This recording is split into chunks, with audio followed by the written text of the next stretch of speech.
This is the Linear Algebra Lectures video series. You can find more information about this video as well as a link to the written textbook in the description below. Stick around to the end of the video to learn more about this video series and the associated teaching and learning tools I've created for it. Lecture 40, the Gram-Schmidt process. Our objective for this lecture is to use the Gram-Schmidt process to find an orthogonal or orthonormal basis for a subspace of Rn. So we've seen in our previous two lectures how useful it is to have an orthogonal set or orthonormal set as a basis for a subspace of Rn. In this lecture, we're going to learn the Gram-Schmidt process, which allows us to start with any basis for a subspace H and construct a new basis that is orthogonal or orthonormal as desired. Now we're going to spend most of our time focusing on making an orthogonal basis. If what we want is an orthonormal basis, remember that an orthonormal basis is just an orthogonal basis where every vector also happens to be a unit vector. So if we have an orthogonal set and what we want is an orthonormal set, then all we need to do is normalize each vector, that is, divide each vector by its length. Now our notation for the formulas that we're going to see here are that x1 through xp are the vectors that we are given. So that's the given basis for our subspace H. And then v1 through vp, those are the vectors that we're going to be constructing using the formulas that you're about to see. And notice that these two sets have the same size. P here represents the dimension of the subspace H. Okay, so the first step of our process is the easiest. Our first vector v1 is just x1. Don't do anything, just keep the exact same vector x1 and call it v1. And remember, x1 might not be a unit vector, but if what eventually we want to have is an orthonormal set, then we'll do the normalizing at the end of the process. You don't need to do any normalizing at these intermediate stages. Okay, the second step is a little bit more complicated. We have this formula for our vector v2. Now you might notice that this highlighted expression is just the orthogonal projection of x2 onto v1. As an illustration, let's say that we had these two vectors, x1 and x2, and remember that v1 is just the same as x1. And now when we compute the projection of x2 onto v1, remember that that projection is the component of x2 that points in the direction of v1. And so when we subtract, we get x2 minus that projection, which gives us the component of x2 that points orthogonal to v1. Now our third step of our process, if we even have three vectors, is given by this formula. And again, notice that we have some orthogonal projections here. We have the projection of x3 onto v1, and the projection of x3 onto v2, and we are subtracting those projections from x3. So what we're doing is we're subtracting the components of x3 that point in the directions of v1 and v2, and so intuitively, it should make sense that what's left after we subtract those components doesn't have any part that points in the directions of v1 or v2, which means that it's orthogonal to v1 or v2. Now, rather than relying on our intuition, let's do some derivations to see why v3 really is orthogonal to v1 and v2. So v3.v1, I'm plugging in the formula for v3 that we had a couple of slides ago. We're going to distribute that dot product, and then we're going to notice that we can do some simplification. So here we can cancel out the v1.v1s, and we can also remember that v1 and v2 are previously known to be orthogonal, and so v2.v1 is 0. And so when we simplify this, we just get 0, and that's why v3 is orthogonal to v1. Similarly, v3.v2 works out to be 0 using the same kind of derivation, realizing that v1.v2 is 0 and canceling out v2.v2, and then we get x3.v2 minus x3.v2, which gives us 0, and so x3 is orthogonal to v2. So in general, we keep doing this the same way. The formula for vk is we start with xk, and then we subtract off each of the projections of xk onto the v's that we have previously constructed. So for v4, if we had four vectors, that would be x4 minus the three projections of x4 onto v1, v2, and v3 respectively.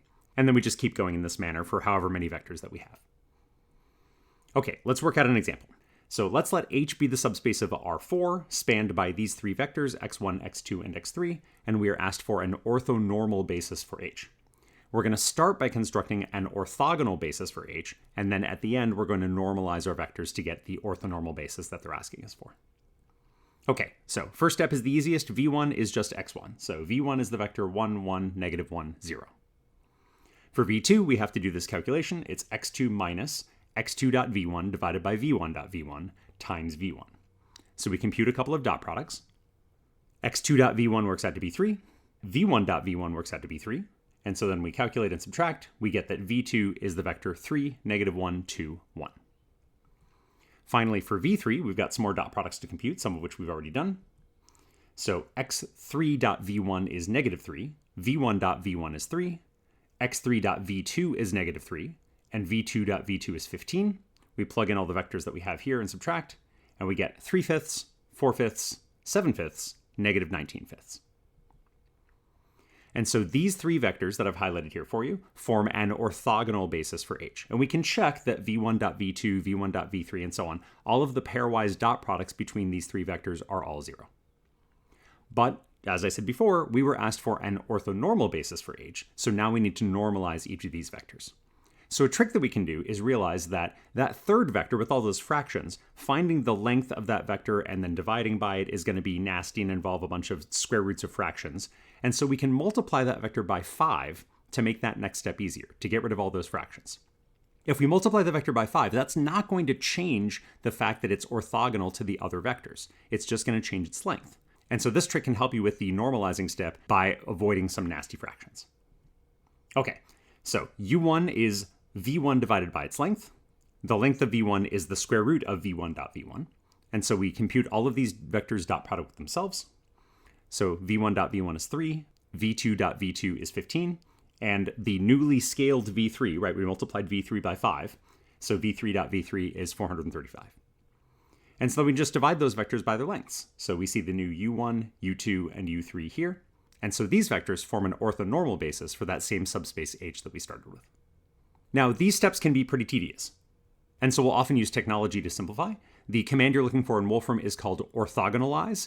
By default, this will give us the orthonormal basis. So we just say orthogonalize, and we put in the list of vectors that we want to find the orthonormal basis for, and we get the result here.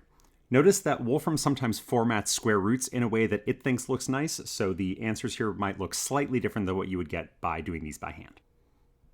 Now, one important application of the Gram-Schmidt process that we're going to see here is that when we have a subspace spanned by vectors x1 through xp, we might not only want to find an orthogonal basis v1 through vp for that subspace, but we might also want to take that basis and extend it by adding vectors into that set to create a full basis for Rn. So where are we going to get those extra vectors from? We've actually seen this process before. In lecture 37, we learned how to find a basis for H perp, the orthogonal complement of H. Remember that that set contains all of the vectors in Rn that are orthogonal to every vector in H. So the extra vectors that we're looking for are going to be a basis for H perp. So the way we're going to find these vectors is to form the matrix that we'll call A, that has as its columns the vectors v1 through vp, which are the orthogonal basis for H. Since call A is just H because H is the span of the V's, we know that H perp is the orthogonal complement of that column space of A, which is the null space of A transpose. And again, if you've forgotten about that, we talked about this back in lecture 37. So finding a basis for the null space of A transpose is going to give us a basis for H perp, but that might not be an orthogonal basis. So then the final step would be to apply Gram-Schmidt to these new vectors that we found. So why is this an orthogonal basis for Rn?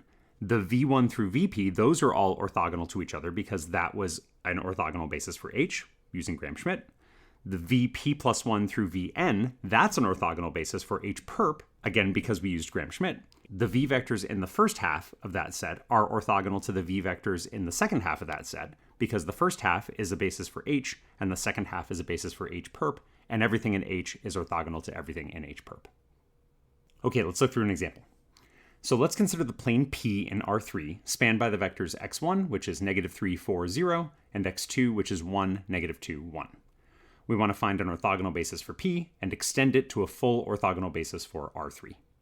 So the first step is to apply Gram-Schmidt to the vectors that we were given. So here, just like before, v1 is the same as x1, so that's -3, 4, 0. v2 is given by our Gram-Schmidt formula, which works out to be -8/25, -6/25, 1. And again, we're going to multiply by 25 to get rid of those fractions to make our calculations easier. So now these two vectors, v1 and v2, form an orthogonal basis for the plane that we were given. And what we want to do is find a third vector that is orthogonal to those two vectors that, in addition to v1 and v2, creates an orthogonal basis for R3. So the way we do this is we take these orthogonal vectors, form a matrix that has those vectors as its columns.